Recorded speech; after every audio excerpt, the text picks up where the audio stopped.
Ben Shewry, welcome to the Weekend Briefing. Thanks, Antoinette. Great to be here. I was surprised, but also a little bit concerned that your first job in hospitality was when you were 10 years old. I mean, I don't know what the labour laws were like in New Zealand back then, but it does smell a little bit of child labour. Well, it was labour that was wanted on behalf of that child, aka me, very much. I wrote 5 letters to 5 different restaurants in the city closest to the backcountry where we lived in, and one replied. I should note that I never forgot those other 4 that didn't reply. What was your proposition? What does a 10-year-old have to offer a restaurant? That I desperately want to be a chef, that everything's about cooking, that's my great love. And would you please allow me to come and do work experience in your kitchen? It's amazing that any of them wrote back at all, actually. It is indeed. So the one that obliged, what did they have you do? Did they hand over the knives straight away?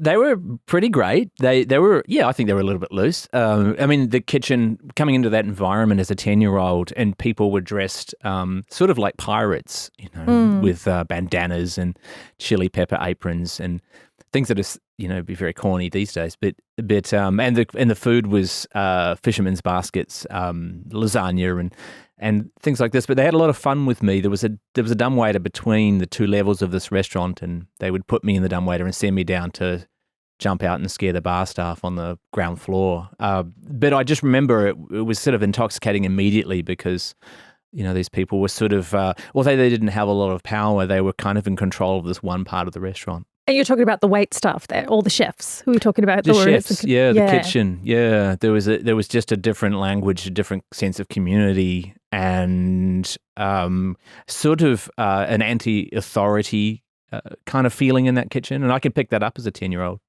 And do you still feel that that's the feeling, that's the sense or the attitude in kitchens, modern kitchens? To a degree, yeah. There is, one of the things that I love most about hospitality in general, especially the kitchen, is that it has long been the haven for the disenfranchised. Many different people from all walks of life find a career in hospitality. Some of us have been through terrible things. Many of us don't have a qualification. It's the coolest place in that way because, it doesn't matter what school you went to. What you did in the past, really, it kind of matters what you'll do in the future, and that I think that's something that should be a little more celebrated. You say some of us have been through terrible things. What do you mean by that? Just that I've worked with a real, really broad cross-section of the community in my career, with people coming from deep places of trauma, people who've spent time in prison,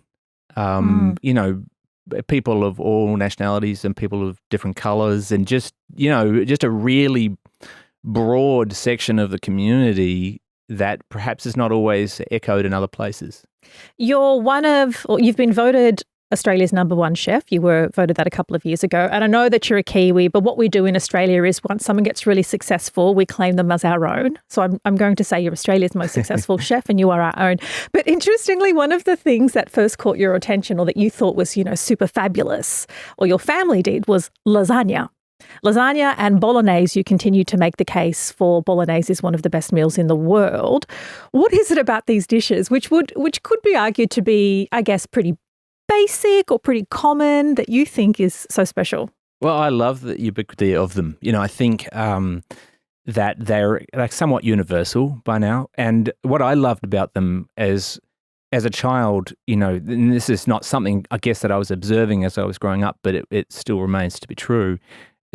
With a family that didn't really have many ties to its cultural connections, it became this food that sort of represented who we are in a strange way. We kind of adopted it as if it was our own, even though we had no connection to Italy, had never been there, and didn't really have any other interests other than bolognese and its cousin lasagna. We didn't really go off on any other tangents and make gnocchi or something like that, And this was sort of in response to a problem, and that is that I grew up on a sheep and cattle farm. There was an overabundance of beef mince in the freezer, and my mother is a tremendous problem solver and had essentially picked up a packet of lasagna from the supermarket in the 70s and made the recipe off the back of it. And that's where the love affair of my family for lasagna grew from, really, and goes on till this day. Was it still one of your favourite meals?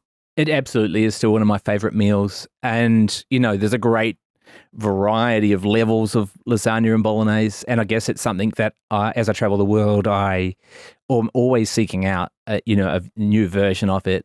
I'm really open to it. And I sort of don't really believe that there's a really bad one, with exception to a couple of rules that I have around it. We're going to get to your restaurant, Attica, in just a moment. One of the things I really enjoyed reading about your book is how much you just put yourself out there and ask. Like, you did it as a 10-year-old, you did it when you moved to London, you've done it so often. How much do you think you can credit your success to just putting yourself out there and trying, knowing that opens you up to rejection? Like, you've gone up to some really famous chefs and been like, let me watch you. You've rocked up to things and just put yourself in front of them. How much do you credit that as part of your success? I think it's just an innate thing, a curiosity. I think I'm fascinated by people in the world, and I've been so incredibly lucky that people have shown, seen something in me and given me some faith, and I've always been able to kind of carve out a little bit of creativity in any job that I ever had. But really, I think it just comes from being fascinated by people and culture. Something else you're fascinated by, and so am I, and you've dedicated a chapter to it. It's hot chips. I'm not sure who decided to get some potatoes and stick them in hot oil because they are delicious. But something that you pointed out is that so often in restaurants, irrespective of what they're charging, whether it's your local pub or a high-end restaurant, very frequently they're using the same product. And that and that you might just get completely ripped off because you're at a hatted restaurant. No, that's it. It's a funny thing. I think the things that we observe, in culture and don't are always really interesting to me. So I always kind of try to take this outsider's view. Like, I imagine that I'm literally standing on the outside of a building, looking in at the window and trying to see things that maybe other people don't see. And one of those things has been hot chips, which is absolutely the greatest food of all time. And I'm so glad that I have a co-fan here in you, Antoinette. And so I have an addiction to hot chips, absolutely. And but the reality is that most of the chips that we eat in the world, including often the chips at what we would deem fancy restaurants, are made by one of three large North American chip companies. And so the argument of the chapter is sort of this the fraud of the farm to table ethos, and this idea that often we say that we care about everything, we care about sustainability and where our food comes from, but so often we sort of will just take a shortcut on a few things. And my argument is, whilst I love eating chips, all chips, even commercial chips, I'm happy to eat, I would prefer to eat something that reminded me of a potato from a farm rather than a Frankenfry. Do you do hand-cut chips then? Absolutely.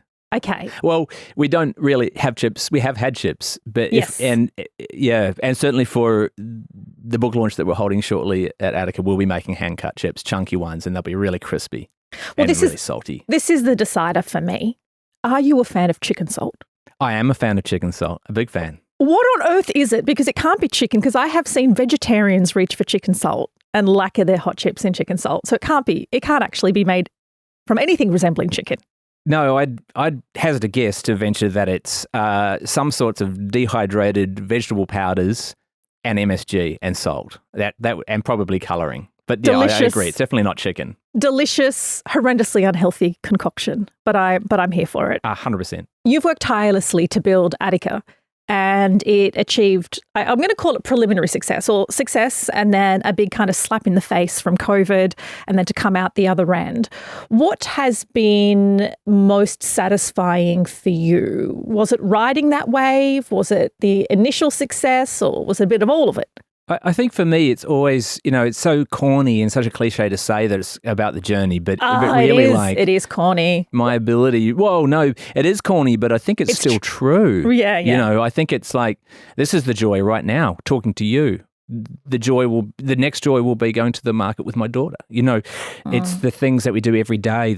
I always feel at the end of a big project a huge low, and I look back even on writing this book, and I think it's been the last 2 years and the friendships and the new relationships that I've built and the things that you overcome that are so fascinating and interesting and fulfilling. So when I think about the 19 years of Attica, and even the lows, I sort of look back on them in a positive light in a way. It's a little maybe that's a little strange, but I think of it in the totality, and I try not to get too low or too high as a person in life. Generally, just kind of play the middle. Don't over celebrate or under celebrate. Something else that stuck out to me was some of your words on innovation, and you honestly write really beautifully. That's very kind. And it's not that all chefs or lots of people have interesting lives and achieve great success. It doesn't mean that it translates on the pages. So a shout out to some of your beautiful writing. And I do read a lot of memoirs. Something that stuck out to me was that true innovation requires dead ends, and you have to be willing to walk down them. You'll lose large parts of your life to it, the pursuit of nothing in your pursuit of everything. Have you always pursued everything? I have. Yep. That's been my whole life, actually, when I look back at it, from the time of a very, very tiny child, even as young as 5 years old, apparently, So that I suppose I've always been kind of obsessed about stuff. I've always tried to handle that in a positive way. I think, those of us who have the privilege of achieving something in life have a responsibility to be mindful, of ambition and even obsession, But just kind of personally, I've always been prepared to just work at it and go deep and just fully commit to something until I feel like I've seen it through. The only time I've ever really seen that up close, because my connection to the hospitality industry was a waitress as a teenager, is in the TV show Bear, which I get, it's interesting. You think you get a lot of cultural moments from streaming services. Have you watched Bear? I have. I've watched parts of it. I've watched the first season and bit of the second season. Okay, so did you see, it was then that I began to get a glimpse into the level of sort of perfection and detail and planning and I guess you could say architecture, human architecture that comes to run a high-end restaurant. Did anything from Bear jump out to you as, oh yeah, that's reflecting of our industry? Like, even if it was the flaring tempers of the kitchen. Yeah, I think there's some truths in it. I think that it's not real, and so and it's also it's not, even though there are really good people on the show, it's not our story, if you know what I mean. It's not the hospitality industry story, and actually it's really common for our stories to be told by other people. That said, though, I do know several people who worked on the show, and I'm friends with Maddie Matheson, the actor in the show, and they're brilliant people. And Maddie's a chef of note, so not just an actor. And so I think there's a lot of integrity there, and I think they do get pretty close to the mark. One thing you've often differentiated yourself from, and you talk about this in your book, is that, I guess, blokey alpha perception of chefs. How do you see yourself different to that stereotype? Unfortunately, in my career, often I haven't fitted in. And that really was surprising to me, because as a 16-year-old entering the professional kitchen sort of full-time, I've always been sort of a sensitive person. I have a father who's very, very sensitive, very kind.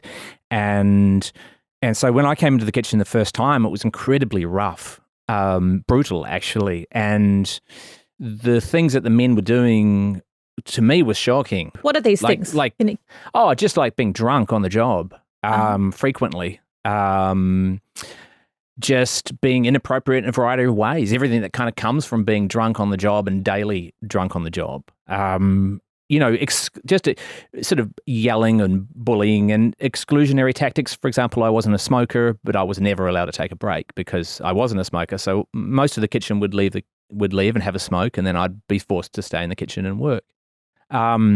Just little things like that. In this kitchen there were no women at all. Which I think is telling and speaks to a bigger problem with the history of our industry more generally. But it was just a bit of a shock, and it took me really probably until I had my chance to run a kitchen at Attica. It really took that long for me to feel fully comfortable in the kitchen. Does that make sense? Despite this being the thing that I loved in an intense way.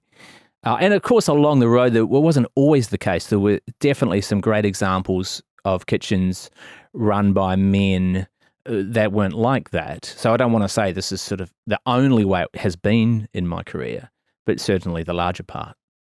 And that's why you've written the chapter Pig. And that's not because you're talking about pork and bacon recipes. You're talking about a culture. You're talking about this culture. And we've seen a reckoning since B2, which, yes, 2017, but more recently in Australia with some large franchises and some, bullying and sexual harassment and poor cultural behaviour getting out in the media. Surely for you, none of these revelations were surprising? No, sadly, tragically, not shocking to me at all, and completely and utterly believable.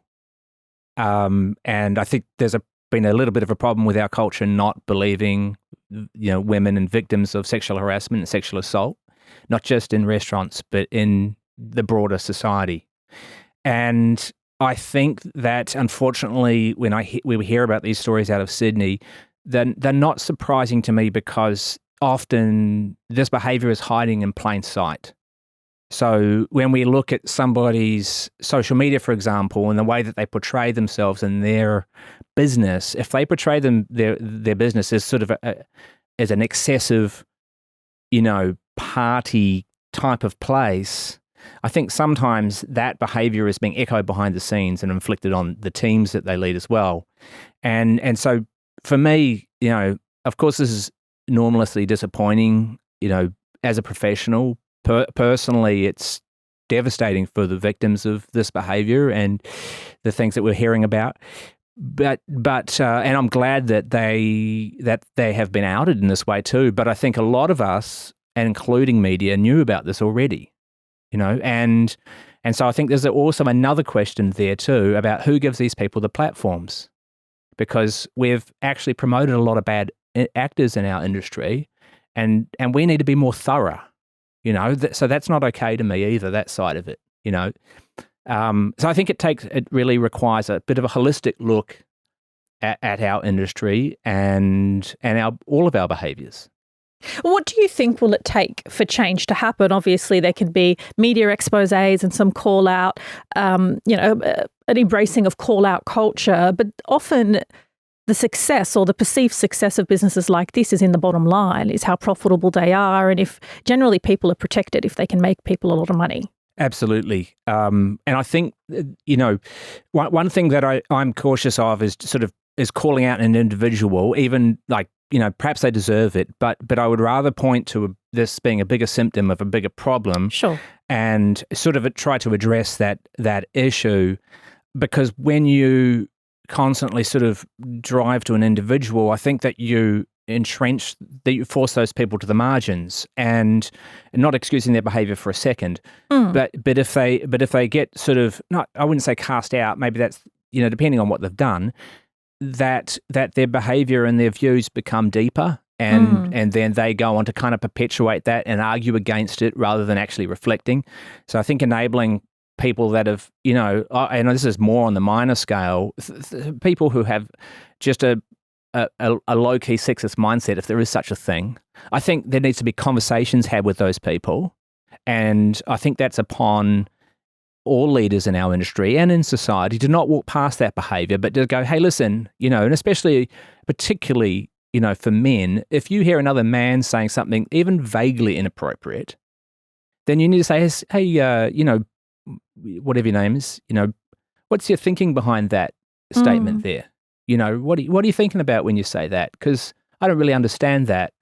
And so not in such an attack way, but more in a way of just trying to get them to reflect on what they've said, and then perhaps point out the ways in which that's totally wrong and unacceptable, of course.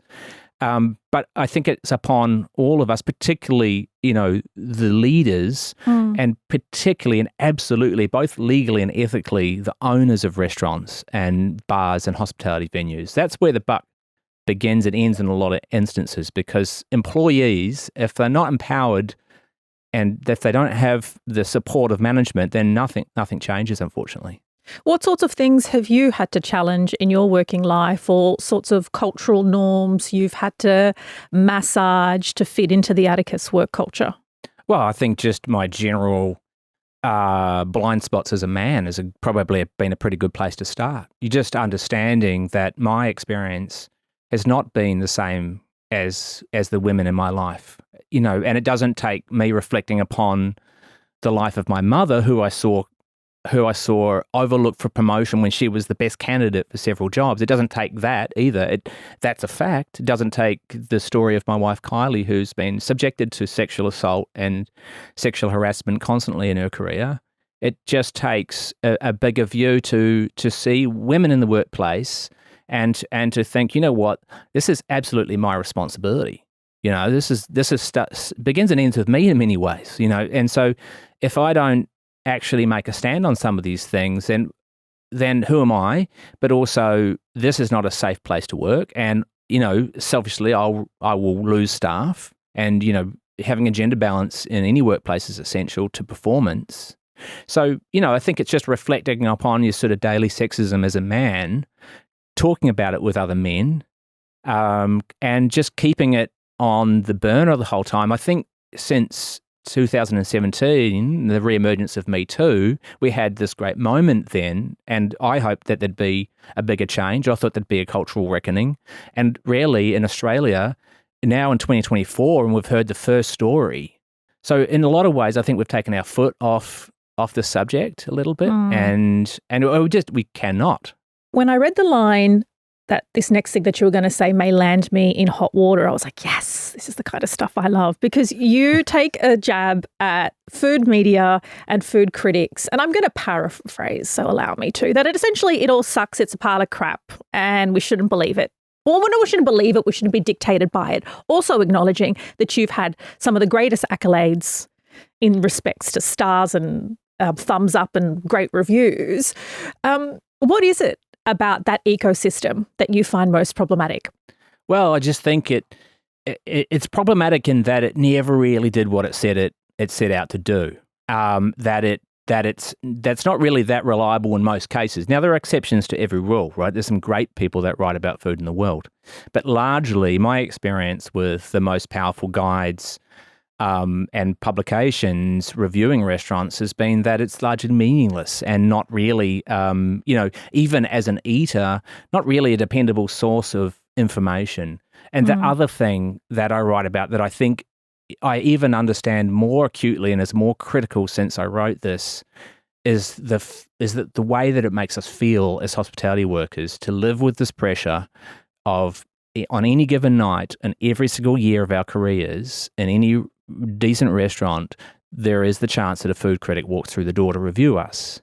And so there's a lot of anxiety for hospitality workers tied up in that. We're the only industry that I can think of that gets reviewed year after year, several times a year for eternity. And so if those people who are making those judgments about our work, the work in which we've spent decades dedicating our lives to, if they're new to this, or if they don't take their work as seriously as I do mine, I'm saying that they don't have the right to judge us in this way, and that their judgments have real life impact for restaurants and hospitality workers. Not just, they have the ability to dictate the course of the financial success of a business, but also the effects on our mental health because of negative reviews, or even just living with the pressure of a looming review. And every year we talk about this as a review season, and we know the critics are coming, and there's an anxiety, which is just so ugly to me in a business that's trying to create joy. Well, my perspective from an outsider is also like Google reviews and TripAdvisor play a much bigger role in what determines where a customer goes. Do you think that Google and TripAdvisor are making those reviewers redundant? I'd say to a large extent, yes, combined with social media as well, and that very importantly, part of the freedom of restaurants has been the direct consumer communication that's come through social media. For all the bad things that we talk about social media, for small businesses, this is the most powerful tool that we have. Yeah, you get direct feedback from your customer base. Yeah, and sometimes more genuine connection too, if you do it honestly as well. So your degustation menu ranges between 10 and 12 dishes, and it's $385 a person. So it's not your weekly family restaurant.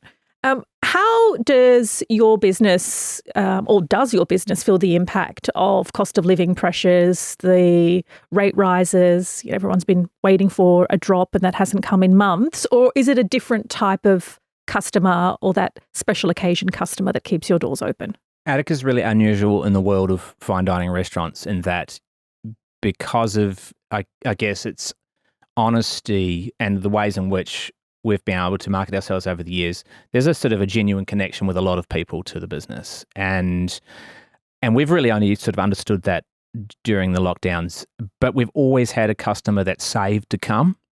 We've had people that could come whenever they want as well, but to a lot of the people coming, they might have saved for a year, got a babysitter. It's a pretty big deal, and we take that responsibility really seriously. We've been through the GFC, we've been through COVID, we're coming through the cost of living crisis. It always has an effect on you.